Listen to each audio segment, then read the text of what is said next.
Hi, I'm Ethan Wetzel from the OCA Alliance, and we're here at ISE 2020 showing off some of the cool new products that are implementing the AES70 protocol as part of the open control architecture ecosystem.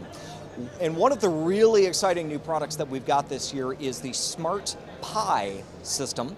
This is a highly scalable public address system with integrated DSP, zoning, control, and a really clever modular system to allow it to be highly scalable and very flexible for even the most demanding applications.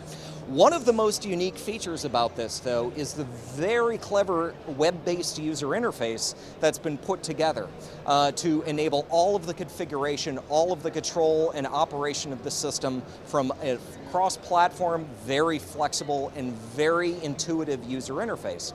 Now, it should be noted that all of the internal control and all of the external UI is handled using the AES70 protocol. It was really built to use this protocol from the ground up because of the scalability and the flexibility that are able to be achieved in using this technology.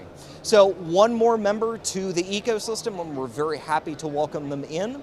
For more information, the Smart Pi will be released in Q2 of 2020, and more information can be found at www.smart-pi, that's SMART-pi.com.